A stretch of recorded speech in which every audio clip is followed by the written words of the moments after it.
queridos, tudo bem com vocês? Hoje é o segundo dia da nossa semana da identidade e eu creio que Deus vai falar muito aos nossos corações hoje. O tema de hoje é Deus.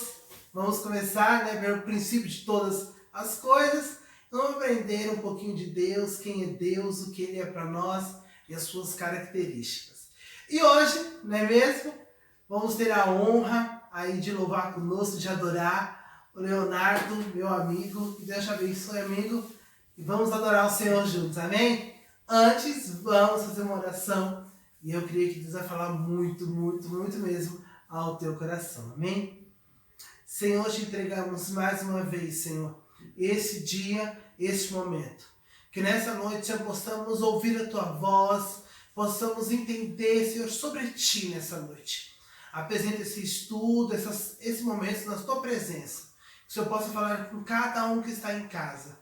Onde chegar o som desse estudo, onde chegar o som da tua voz, Senhor, venha haver libertação e salvação em nome de Jesus. Amém?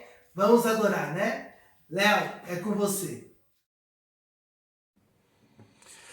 Meu Deus é Deus de milagres, Deus de promessa, caminho no deserto, luz na escuridão. Meu Deus, esse é quem tu és. Meu Deus é Deus de milagres, Deus de promessa, caminho no deserto, luz na escuridão. Meu Deus, esse é quem tu és, poderoso Deus,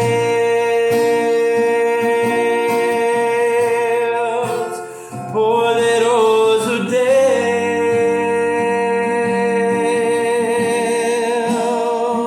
Meu Deus é Deus de milagres, Deus de promessa, caminho no deserto, luz na escuridão. Meu Deus, esse é quem tu és.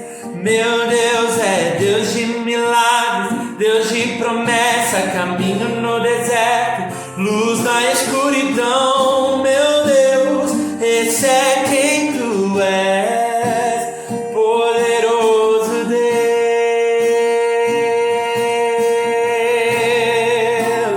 poderoso Deus.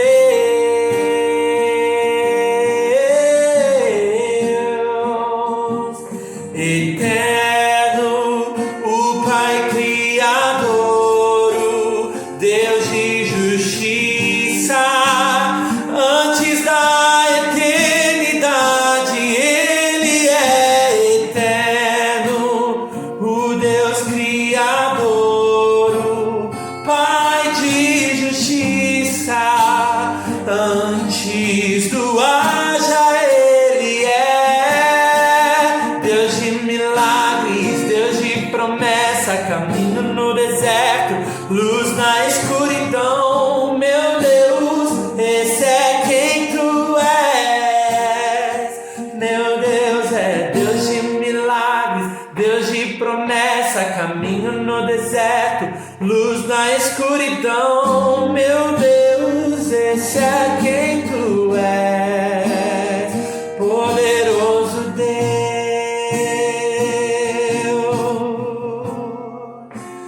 poderoso Deus.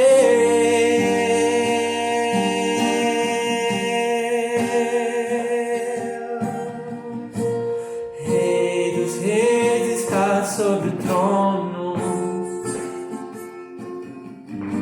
e nunca soube o que é perder. Onipresente, onisciente, onipotente, esse é o nosso Deus, que com apenas eu falar toda a terra se formou. Esse é o Deus Criador. Meu Deus é Deus de milagres, Deus de promessa, caminho no deserto, luz na escuridão. Meu Deus, esse é quem tu és, poderoso Deus.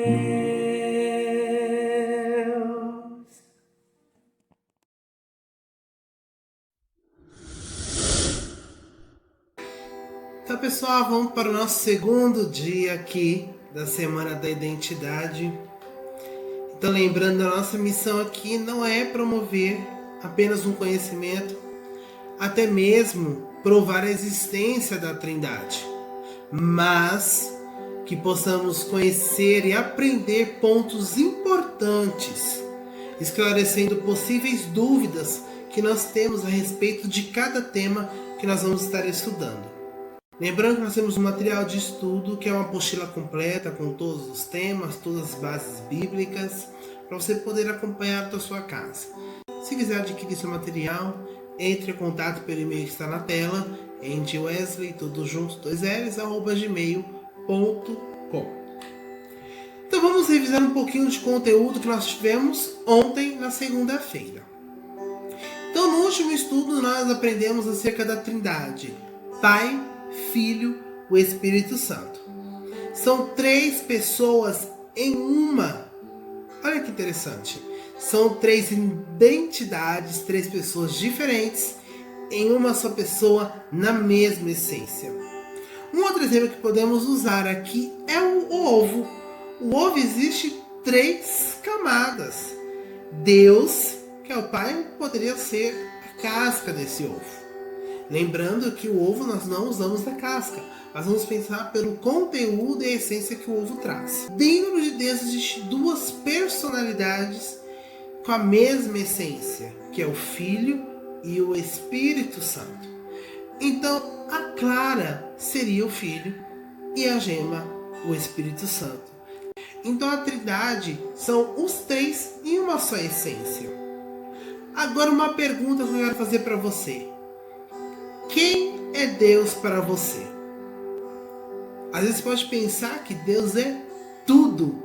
Já fizeram essa pergunta para mim uma vez. Quem é Deus para você? Eu disse, Deus é tudo. Mas Deus, ele não é tudo. Porque ele não é material, não é cadeira, não é uma mesa. Deus é o teu Pai. Ele te criou, ele te formou. Então Deus é o teu Pai. O primeiro ponto que você precisa entender é que Deus é o teu Pai. Então Deus, segundo o dicionário Aurélio, diz o seguinte: é um ser infinito, perfeito, criador do universo, uma divindade masculina superior. Então Deus, ele é o principal de tudo que nós estamos estudando. Ele é a essência que está presente na Trindade. Nós vamos ver 17 características de Deus. Vamos ver quem é Deus, qual que é a identidade de Deus. Em primeiro, nós vamos entender que Deus, ele é criador. Em Gênesis 1, vai dizendo que ele criou os céus e a terra. Em segundo lugar, nós conseguimos entender que Deus, ele tem todo o poder. Em Gênesis 1, 3, ele diz: haja luz. Ele não disse pode haver luz. Não, ele disse haja luz. Ele determinou uma ação e houve luz. Então todo o processo da criação foi através do comando, da ordem de Deus. Em terceiro, nós conseguimos entender que Deus é Pai. Ele é o nosso Pai. Em Efésios 1:3, abre a sua Bíblia.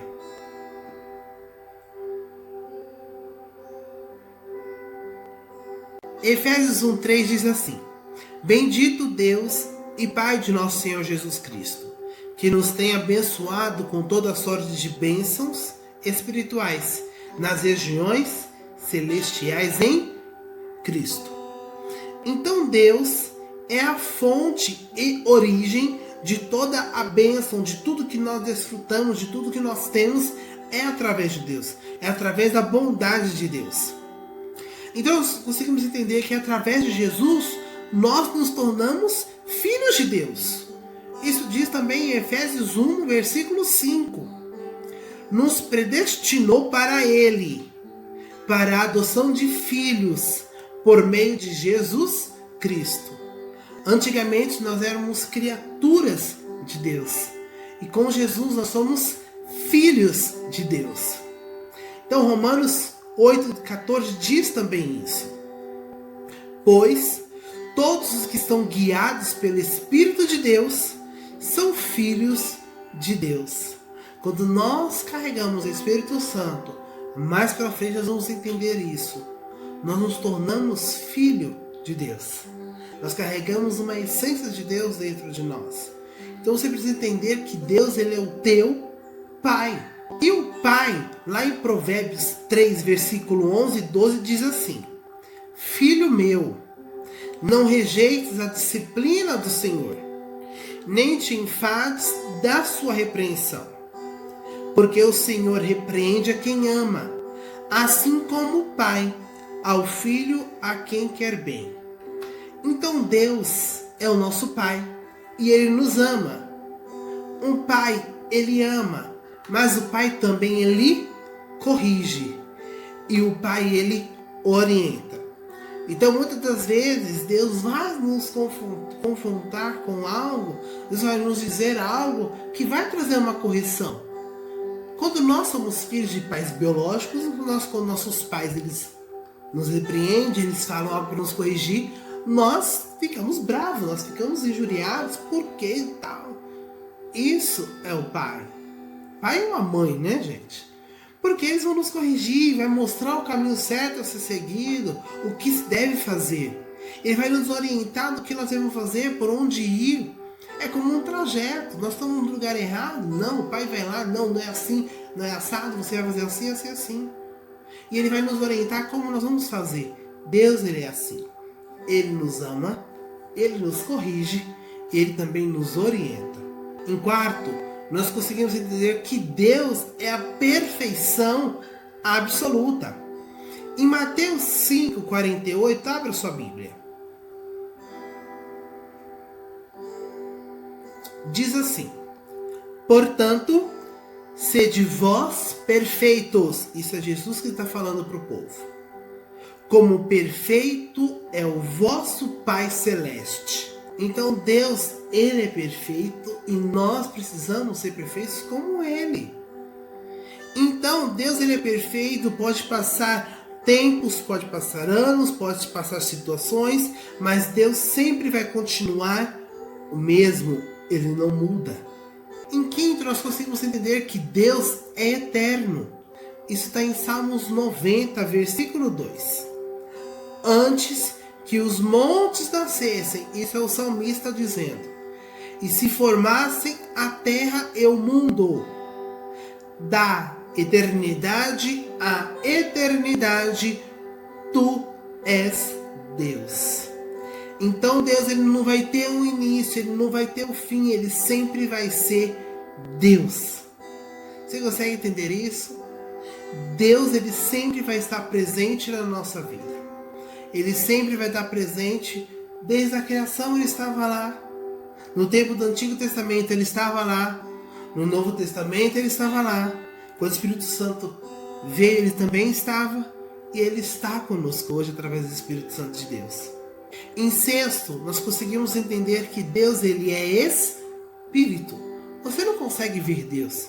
Da mesma maneira que você não consegue ver o vento. Mas você consegue sentir o vento.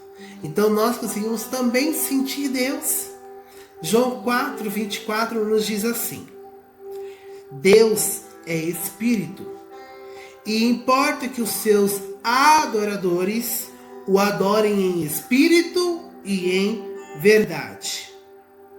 Você consegue entender isso? Se Deus é Espírito, nós temos que adorar Ele em espírito e em verdade. Lá no seu secreto, onde ninguém vê. Aquela adoração sincera de todo o teu coração. Isso é em espírito e em verdade.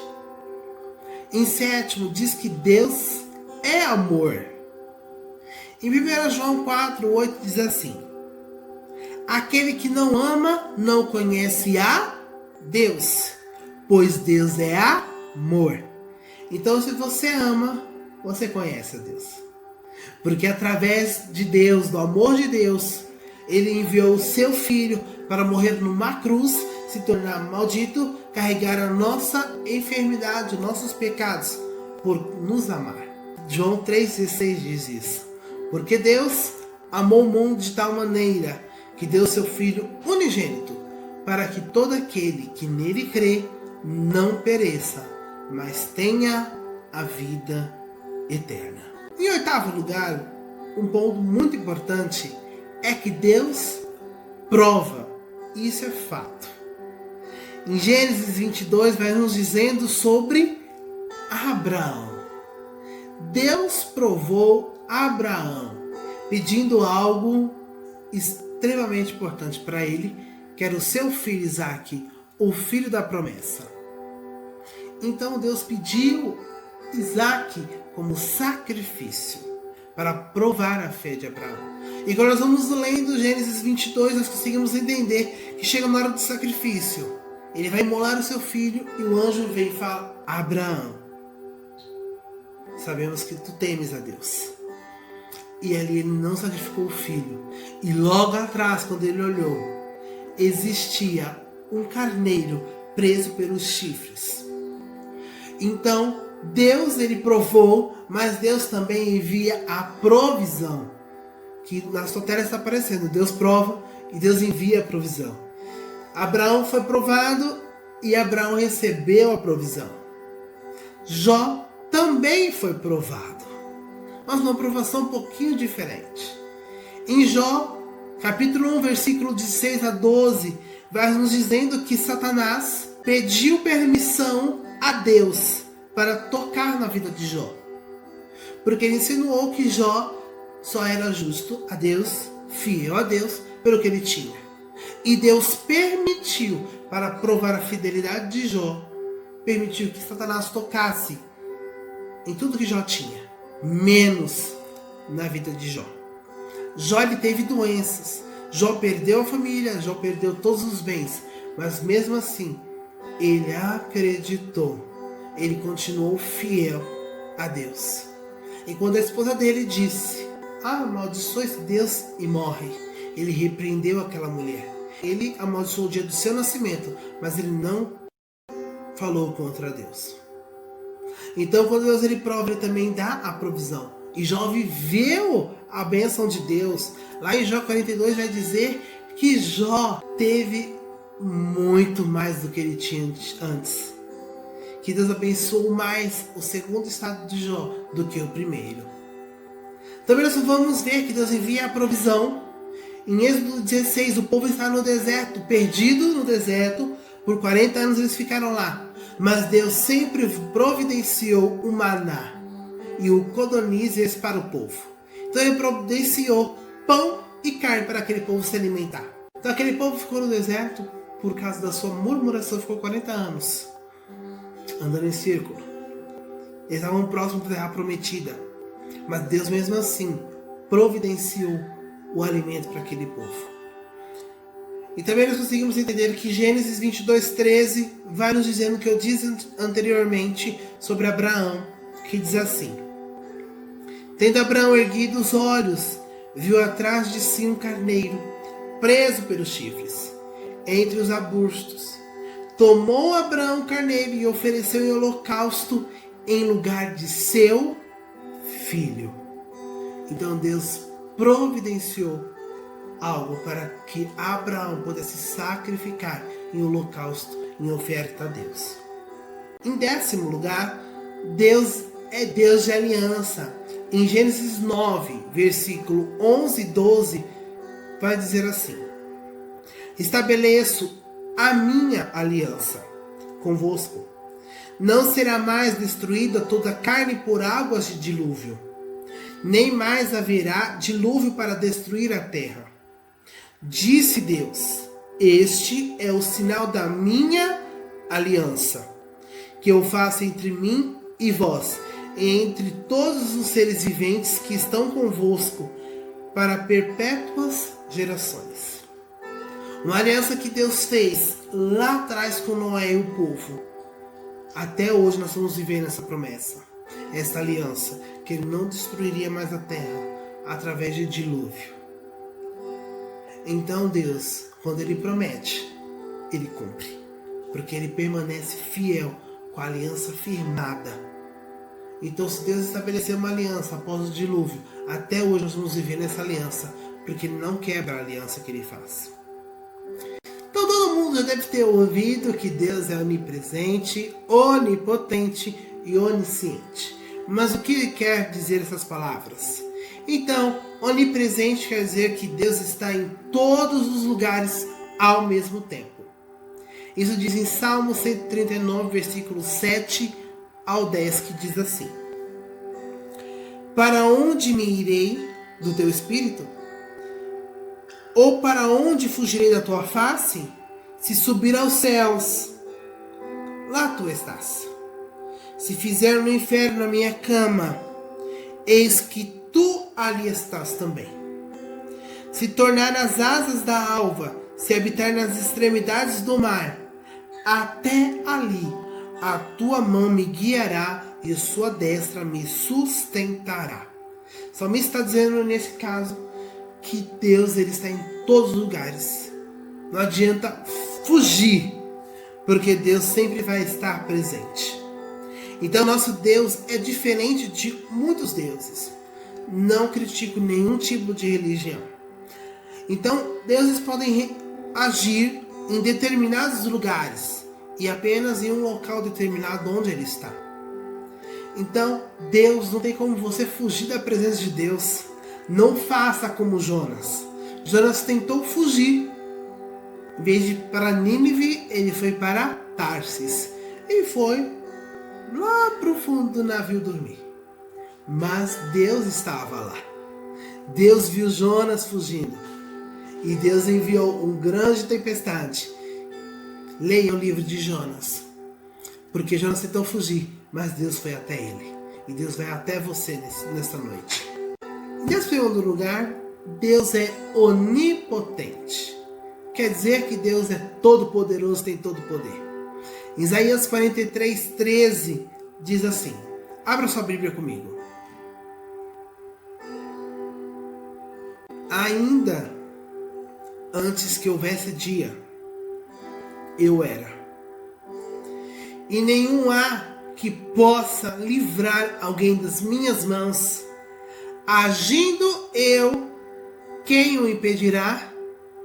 Deus estava falando isso através do profeta Isaías. Agindo Deus, quem impedirá? Então Deus, ele está sobre todas as coisas. Ele tem todo o poder. Em Salmos 29 vai dizendo que Deus ele tem um poder sobre a terra e a natureza.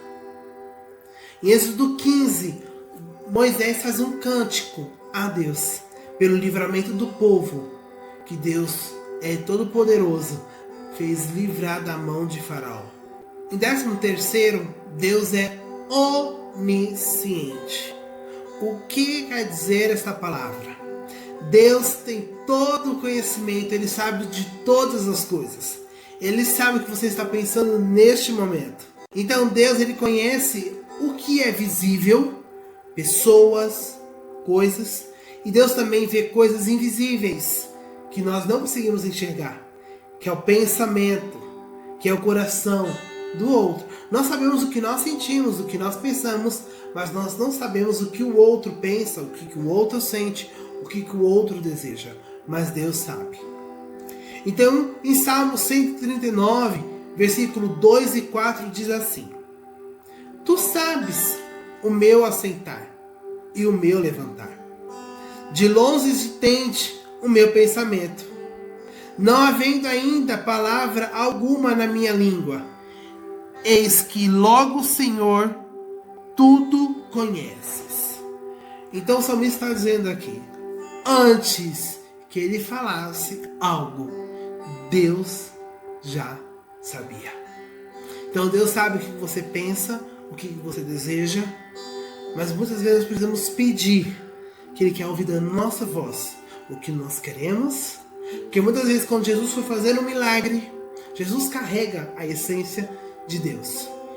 Foi fazer um milagre, ele perguntava. Jesus sabia que o cego queria enxergar, que o coxo queria andar, mas ele perguntava: o que queres que eu te faça? E o que você quer que o Senhor te faça nessa noite? Durante essa semana, durante esses dias. Estão vendo dias muito difíceis, mas Deus tem sempre uma provisão para nossas vidas. Então pede, porque Ele sabe o que você precisa, mas Ele quer ouvir a tua voz. 14, Deus é bom. Igual aquele louvor que sempre louvamos. Deus é bom o tempo todo, o tempo todo. Deus é bom. Então Jesus nos ensinou, naquela época, Ele continua nos ensinando, que a bondade absoluta é uma qualidade essencialmente divina. Ela vem de Deus. Em Marcos 10, 18, vou esperar você abrir a sua Bíblia. Em Marcos 10, 18 diz assim: respondeu-lhes Jesus: por que me chamas bom? Ninguém é bom senão um, que é Deus.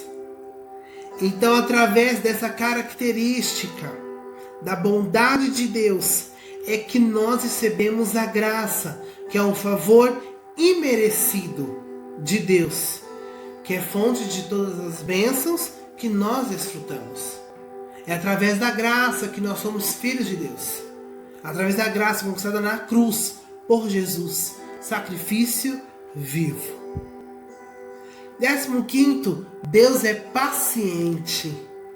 Em 2 Pedro 3,9 diz assim: não retarda o Senhor a sua promessa, como alguns julgam demorada.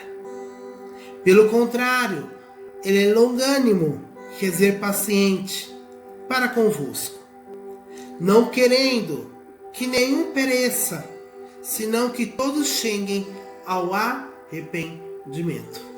Deus, Ele sempre sabe o momento certo de agir, o momento que você está preparado para receber aquilo que Ele já determinou no céu para a sua vida. Então Ele sempre vai agir no momento certo para que o resultado que Ele deseja seja alcançado, se manifeste na sua vida. Muitas das vezes nós não respeitamos o teste do tempo. E quando demora, ao nosso olhar demora, já falamos, Deus se esqueceu. Mas Deus não retarda a sua promessa. Se Ele promete, Ele cumpre na sua vida. Lembre-se uma coisa muito importante, eu falei de Abraão. Abraão recebeu uma promessa, que teria o filho da promessa, Isaque. Abraão já tinha 75 para 76 anos quando ele recebeu esta promessa. Você consegue imaginar um homem 75 para 76 anos com a promessa de ter um filho? É quase loucura para a medicina, até mesmo para nós. Mas para Deus, nada é impossível. Quando Ele faz, quando Ele fala, Ele cumpre. Quando Ele quer, Ele faz. Então Sara tinha 65 anos quando recebeu essa promessa. Você imagina uma mulher, 65 anos, ter filhos? Quando Ismael nasceu, foi entre uma ajudinha de Abraão com Agar ali, a sua serva de Sara. Ele tentou dar uma ajudinha ali para conquistar a promessa, mas esse não era o filho da promessa. Abraão tinha 86 anos e Sara já tinha 75. Quando se cumpriu a promessa de Deus sobre a vida de Abraão e Sara, Sara estava com 90 anos e Abraão com 100. 25 anos depois que recebeu essa promessa, foi cumprida. Porque Deus, Ele espera o momento certo para que possamos viver a plenitude daquilo que Ele nos prometeu. Em 16º lugar, penúltimo lugar, Deus, Ele é justo. Deus é justiça. Salmos 11:7 vai dizer assim: porque o Senhor é justo, Ele ama a justiça, os retos lhe contemplarão a face. O salmista está dizendo aqui que os retos, aqueles que são justos, verão a face de Deus naquele grande dia que Ele vem buscar a tua igreja. Em último lugar, acredito que uma das mais importantes, não é mesmo? Deus é fiel. Então, englobando tudo que nós já falamos aqui, Deus, Ele é fiel. Ele é fiel naquilo que Ele cumpre, naquilo que Ele fala, naquilo que Ele determina. Então, Deuteronômio 7, versículo 9, diz assim: saberás, pois, que o Senhor, teu Deus e Deus, o Deus fiel, que guarda a aliança e a misericórdia até 1000 gerações, aos que o amam e cumprem os seus mandamentos. Se nós cumprimos os mandamentos do Senhor, Ele é fiel a nós. Ele cumpre aquilo que Ele promete. Salmo 117, versículo 12 diz que a fidelidade do Senhor, ela dura para sempre. Deus, ele tem a fidelidade. A fidelidade é uma qualidade de quem é fiel, ou seja, digno de fé, é leal, honrado, que não falha quando ele fala. Então Josué, ele reconhece que as vitórias e conquistas que ele teve foi através da fidelidade de Deus. Para finalizar, diz assim, Josué capítulo 23, versículo 14. E eis que vos vou hoje pelo caminho de toda a terra, e vós bem sabeis com todo o vosso coração e com toda a vossa alma, que nenhuma só palavra falhou de todas as boas coisas que de vós o Senhor vosso Deus, todos vós sobreviveram, nenhuma delas falhou.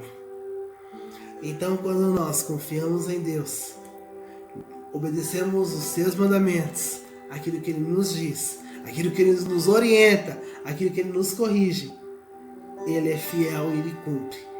E Ele permanece para sempre fiel. Essas são as referências bibliográficas do estudo de hoje. E eu tenho certeza que Deus falou muito ao nosso coração. Falou comigo e falou com você. Hoje foi nosso estudo de hoje. Aprendemos um pouquinho sobre Deus e as suas 17 características. Existem mais? Muito mais. Mas é a sua missão ler e conhecer mais desse Deus que é o nosso Pai, que nos formou, que está sempre conosco. Amanhã te espero aqui às 20 horas para o terceiro dia. Nós vamos falar de um tema muito importante e também teremos mais participações especiais aqui. Deus te abençoe.